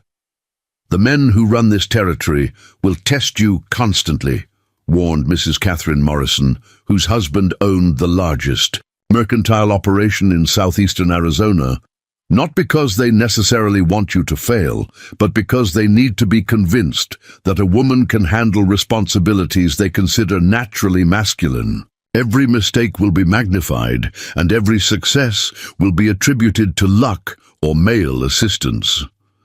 The conversation with Bisbee's leading women also revealed the extent to which Grace's story had spread throughout Arizona territory, inspiring other women to seek educational opportunities and challenge traditional limitations on their roles in frontier society. Her potential appointment to the territorial position would make her a symbol of progress that carried responsibilities beyond her individual career success. Grace's students began preparing special presentations and projects designed to demonstrate the effectiveness of her teaching methods and the progress they had made under her guidance, hoping that evidence of their improvement might influence her decision to remain in Bisbee rather than accept the territorial appointment. Their efforts touched her deeply, while also highlighting the personal connections that made leaving so difficult. Young Sally Morrison organized the older students in creating a written petition asking Grace to stay, complete with detailed explanations of how her teaching had affected their lives and future plans. The document represented hours of careful thought and composition that demonstrated their academic progress, while also serving as an emotional appeal for continuity. Pedro Gonzalez continued developing his teaching skills under Grace's mentorship, spending hours after his mining shifts, learning advanced instructional techniques and classroom management strategies that would allow him to maintain the educational standards she had established. His dedication to preparing for potential leadership responsibilities impressed everyone who witnessed his commitment. The mining company superintendent, James Douglas, requested a private meeting with Grace to discuss the territorial offer and its implications for Bisbee's educational programs, revealing that corporate interests were also invested in her decision and willing to provide financial incentives for her to remain in her current position. "Miss Parker," Douglas explained during their conference in his elaborately appointed office overlooking the Copper Queen mine operations, "your work here has exceeded our most optimistic expectations for improving worker efficiency and reducing accidents caused by illiteracy. The company is prepared to offer you a substantial salary increase and additional resources if you would consider declining the territorial position." The corporate offer added another layer of complexity to Grace's decision-making process, as it represented recognition of her value from powerful interests, who typically showed little concern for educational matters beyond their immediate practical benefits. The financial security it offered would allow her to support herself comfortably while continuing the work she loved. Lucas's response to news of the mining company's offer was characteristically thoughtful and focused on the broader implications rather than the immediate benefits Grace might enjoy. His perspective helped her understand that her decision would influence not just her own future, but the precedents established for other women seeking professional advancement. "The question isn't whether you can make a comfortable living teaching a miner's children," Lucas observed during one of their evening walks through Bisbee's mountainous terrain. "The question is whether you want to use your capabilities to influence educational policy for an entire territory, or focus your energy on the people you can reach directly through classroom instruction." The philosophical dimensions of the choice became clearer as Grace realized that both options represented valuable contributions to society, but they would require different types of courage and commitment from her. Staying in Bisbee meant deepening her impact on a specific community, while accepting the territorial position meant broadening her influence across a much larger population. Grace's correspondence with other teachers throughout Arizona Territory, facilitated by Martha Clanton's network of educational reformers, provided additional perspective on the challenges and opportunities associated with territorial-level work.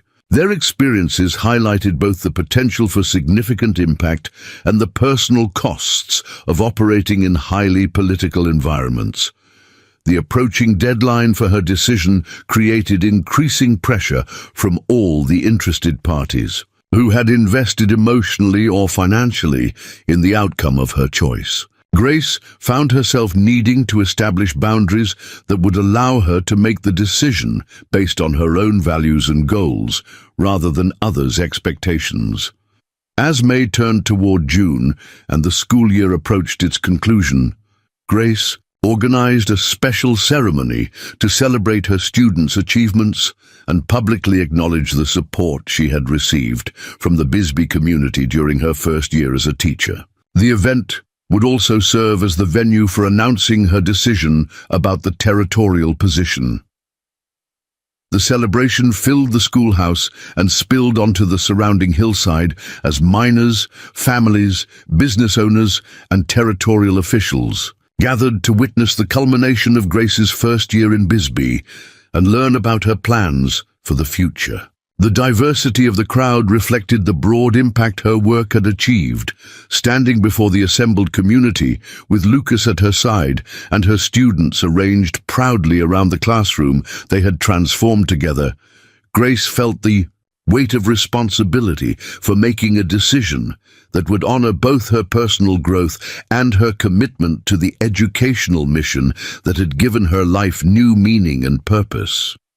"When I arrived in Bisbee 8 months ago," Grace began, her voice carrying clearly across the packed room, "I was a young woman who had survived terrible circumstances, but had no idea whether I possessed the strength and capability to build something meaningful from the pieces of my broken life." The opening acknowledgement of her journey resonated with listeners who had witnessed her transformation. The speech Grace had prepared would reveal not just her decision about the territorial position, but also her understanding of how the choice reflected the broader question of how survivors of trauma could best use their experiences to serve others facing similar challenges. As spring turned towards summer and the deadline for accepting or declining Martha's offer approached, Grace found herself standing once again at a crossroads that would determine the direction of her entire future. The scared young woman who had begged on Tombstone's dusty streets felt like a different person entirely, replaced by someone capable of making decisions that would affect the lives of thousands. Grace Elizabeth Parker stood before the assembled crowd at her year-end celebration, her hands steady as she held the speech that would announce her decision about the territorial education position. But her mind traveled back to that dusty morning in Tombstone when Lucas Riverbend had first seen past her broken arm to the person she could become. The journey from that moment to this one seemed impossible in retrospect. Yet here she stood, no longer a victim, but a woman whose choices would influence the future of education throughout Arizona territory. "I have spent considerable time weighing the generous offers that have been made to me," Grace continued, her voice gaining strength as she spoke to faces that had become dear to her during her months in Bisbee. "And I have realized that my decision must be based not on what others expect of me, but on where I believe I can make the greatest difference in the lives of people who face challenges similar to those I have overcome." The crowd fell silent as they sensed that Grace was approaching the announcement they had all gathered to hear, and Lucas felt his chest tighten with anticipation as he recognized the tone of someone who had reached a decision that would require considerable courage to implement. Her transformation from broken beggar to confident leader continued to amaze him, even after witnessing it unfold over the past year. "I have decided to accept the territorial education position," Grace announced, her words sending ripples of surprise and disappointment through the assembled students and community members who had hoped she would remain in Bisbee. "But with conditions that will allow me to maintain my connection to this community and continue supporting the educational programs we have built together." The conditions Grace had negotiated with Martha Clanton and the Territorial Education Department reflected both her growing confidence in her own worth and her understanding of how to leverage her unique position for maximum benefit to the communities she served. She would split her time between territorial duties and regular visits to Bisbee, ensuring continuity while expanding her influence. Pedro Gonzalez stepped forward from the crowd with a mixture of pride and nervousness visible on his weathered face, as Grace had arranged for him to be publicly recognized as her successor and partner in maintaining Bisbee's educational programs. His journey from illiterate miner to certified teacher represented the kind of transformation that Grace's work had made possible throughout the community. Mr. Gonzalez has demonstrated exceptional dedication and natural teaching ability, Grace announced, placing her hand on Pedro's shoulder in a gesture that conveyed both respect and confidence. "And he will continue the work we have started here while also serving as my liaison for implementing new territorial education policies in mining communities throughout Arizona." The elevation of Pedro to official teaching status represented more than just a personnel decision, as it demonstrated Grace's commitment to empowering local community members rather than imposing outside authority on established populations. His appointment would also serve as an example of how educational opportunities could transform individual lives and strengthen entire communities. Young Sally Morrison, now 12 years old and reading at a level that would qualify her for advanced studies in any eastern city, approached the front of the classroom, carrying a leather-bound book that the students had created as a farewell gift for Grace. The volume contained writings, drawings, and photographs documenting their year together and their plans for continued learning under Pedro's guidance. "Miss Parker," Sally said, her voice clear and confident in a way that would have been impossible before Grace's arrival in Bisbee, "we want you to know that everything you taught us about believing in ourselves and working hard to achieve our dreams will stay with us no matter where you go or what important work you do for the territory." The presentation of the student-created book moved Grace to tears that she didn't attempt to hide, as it represented tangible proof that her impact on these young lives would continue long after her departure from daily classroom instruction. The investment she had made in their education was already paying dividends in their increased confidence and expanded aspirations. Martha Clanton rose from her seat in the front row to address the gathering, her presence lending official weight to the proceedings, while also demonstrating the high-level support Grace had earned for her educational work. Her words carried implications that extended far beyond the immediate announcement about Grace's new position. Miss Parker's appointment to the Territorial Education Department represents more than just individual advancement, Martha explained to the assembled crowd, her voice carrying the authority of someone who had influenced territorial policy for decades. It represents a recognition that the most effective educational leaders are those who understand both the challenges and possibilities of frontier life from personal experience. The political significance of Grace's appointment was not lost on the more sophisticated members of the audience, who understood that her elevation to territorial authority would make her a target for those who opposed women's advancement and Native American influence in government affairs. Her success or failure would be scrutinized as evidence for broader debates about social change. Lucas approached the front of the classroom after Martha's remarks, carrying a small wrapped package that contained his own farewell gift for Grace, as she prepared to take on responsibilities that would require her to travel throughout the territory and interact with officials who might not share his respect for her capabilities. "Grace," Lucas said, using her first name publicly for the first time since their initial meeting outside Murphy's General Store in Tombstone. "This represents not just my pride in your accomplishments, but my confidence that you will continue to fight for those who cannot fight for themselves, wherever your work takes you." The gift Lucas presented was a compass made of silver and turquoise, crafted by Navajo artisans, with symbols representing the four directions and the importance of finding one's true path despite obstacles and opposition. The compass was both beautiful and practical, designed to guide travelers through unfamiliar territory while reminding them of their essential values and commitments.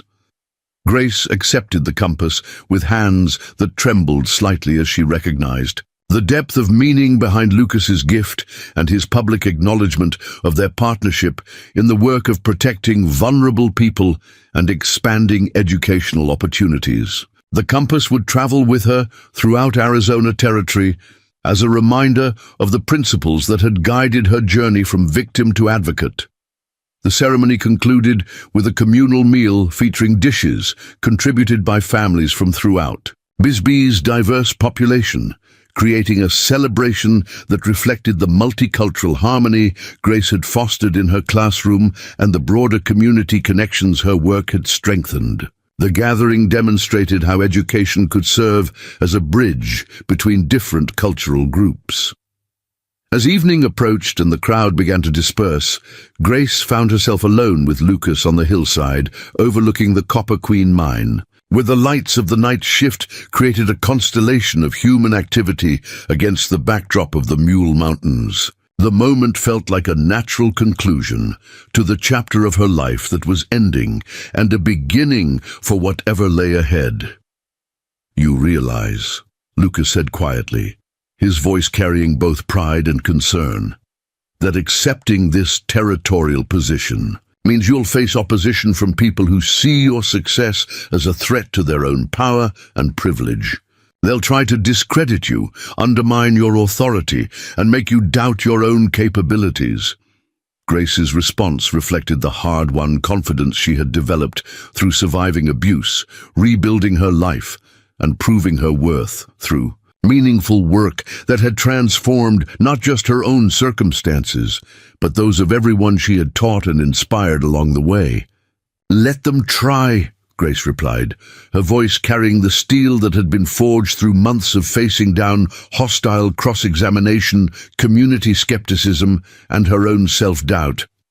"I've survived worse than anything they can devise, and I've learned that the only way to prevent others from suffering what I suffered is to fight for systems that protect the vulnerable instead of exploiting them." The conversation that followed covered practical matters related to Grace's transition to territorial responsibilities, including the schedule of visits that would allow her to maintain her connection to Bisbee while fulfilling her new duties throughout Arizona territory.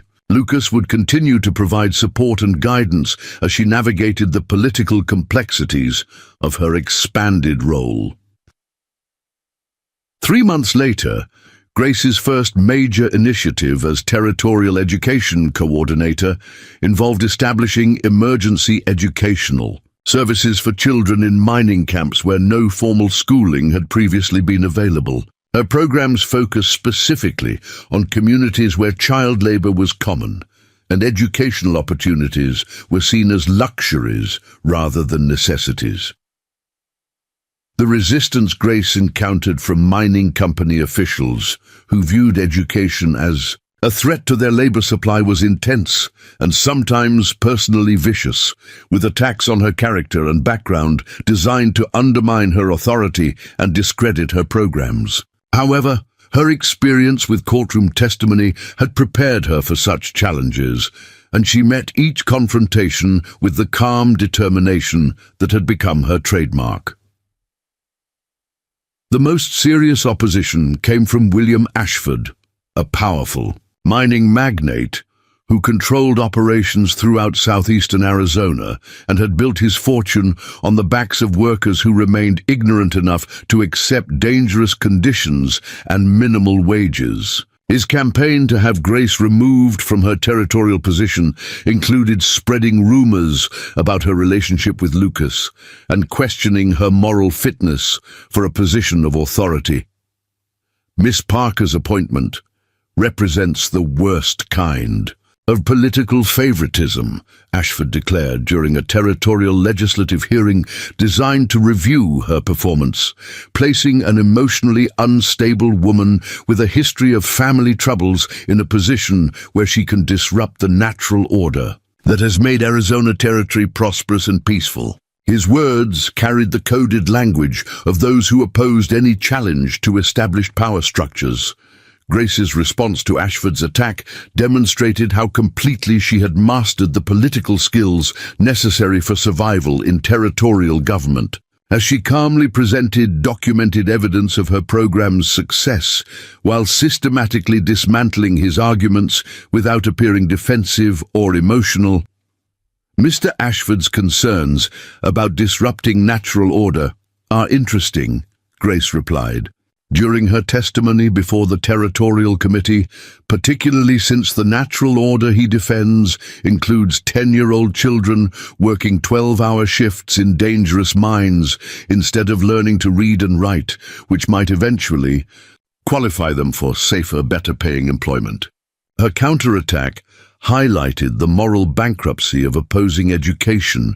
The hearing became a public forum for debating broader questions about the role of government in protecting vulnerable populations and promoting social mobility through educational opportunities. Grace's supporters included not just Martha Clanton and progressive reformers, but also practical business leaders who recognized the economic benefits of an educated workforce. James Henderson, owner of the territory's largest freight company, testified that Grace's literacy programs had significantly improved the efficiency and safety of his operations by reducing accidents caused by workers who couldn't read safety instructions or shipping labels. His support carried weight with legislators who prioritized economic considerations over social reform. The testimony of Grace's former students provided the most powerful evidence for the effectiveness of her educational approach. As young adults who had learned to read and write under her guidance described how those skills had transformed their employment prospects and life opportunities. Their articulate presentations demonstrated the practical value of frontier education. Pedro Gonzalez traveled from Bisbee to testify on Grace's behalf, his journey representing both personal loyalty and professional recognition of how her mentorship had enabled his own transformation from illiterate miner to respected teacher. His presence added credibility to Grace's claims about the potential for educational programs to elevate entire communities. Before Miss Parker came to Bisbee, Pedro explained to the legislative committee in carefully measured English, "I could not read the safety warnings that might have saved my friends from mine accidents. I could not help my children with their schoolwork, and I could not dream of any future beyond digging copper from the ground until my body gave out." His testimony personalized the abstract benefits of education. The committee's decision to retain Grace in her territorial position while expanding her authority and budget represented a significant victory, not just for her personally, but for the broader principle that government had a responsibility to protect and educate all citizens regardless of their social status or economic circumstances. Lucas attended the hearings as both a supporter and a strategic advisor, his presence serving as a reminder of the coalition between progressive whites and Native Americans that had made Grace's rescue and subsequent success possible. His quiet dignity impressed even skeptical legislators who had expected him to be less articulate or sophisticated. The expansion of Grace's territorial authority allowed her to implement comprehensive educational reforms that addressed not just basic literacy, but also vocational training, adult education, and specialized programs for immigrant communities whose children needed instruction in both English and practical skills for frontier life. Her success in establishing educational programs throughout the territory was measured, not just in statistics about enrollment and literacy rates, but in individual stories of transformation that echoed her own journey from powerlessness to empowerment. Each child who learned to read represented a victory against the forces that sought to keep vulnerable populations ignorant and exploitable. The creation of teacher training programs became one of Grace's most significant achievements, as it ensured that educational improvements would be sustainable even if political winds shifted and support for her initiatives wavered. By training local residents to serve as educators, she was building institutional capacity that could survive changes in territorial leadership. Maria Santos, a young Mexican-American woman who had learned English in one of Grace's adult education classes, became the first graduate of the teacher training program and established a bilingual school in the border town of Nogales. Her success demonstrated how Grace's educational philosophy could bridge cultural and linguistic divides.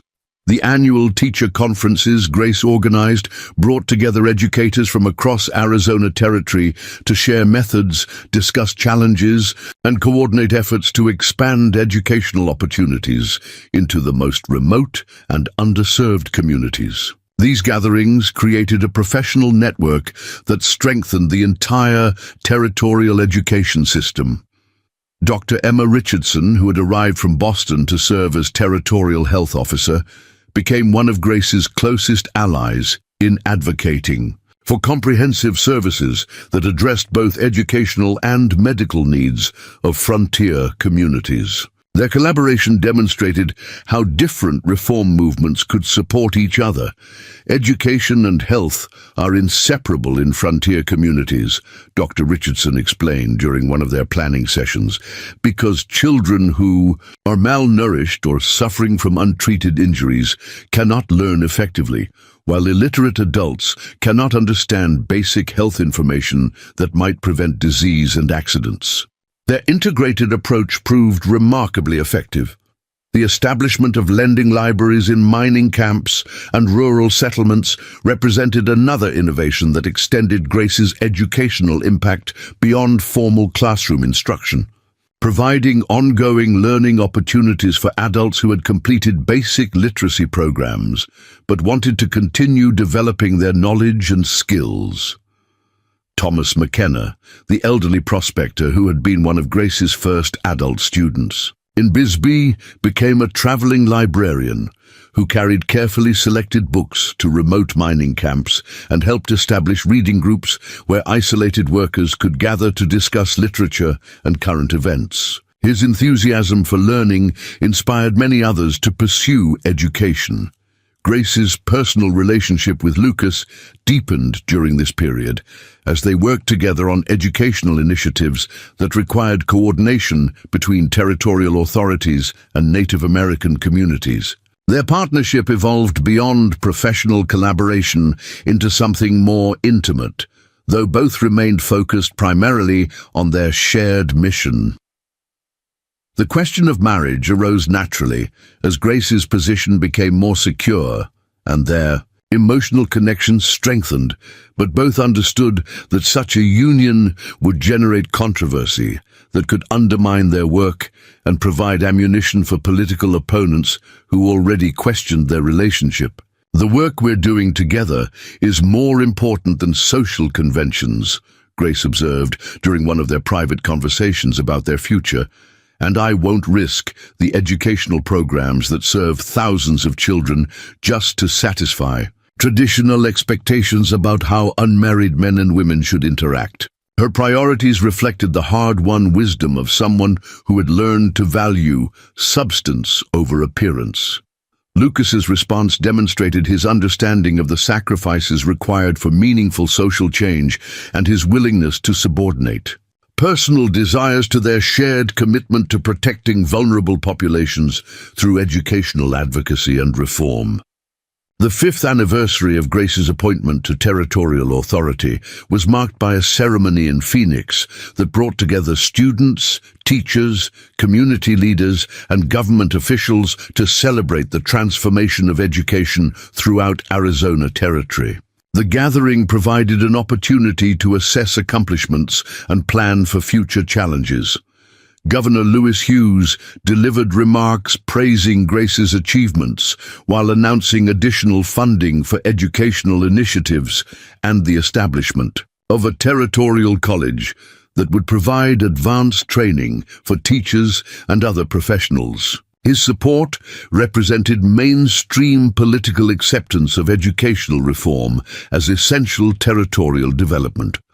The statistics presented during the anniversary celebration were impressive by any measure, documenting dramatic increases in literacy rates, school attendance, teacher training completions, and community support for educational initiatives throughout Arizona Territory. However, Grace focused her remarks on individual stories rather than numerical achievements.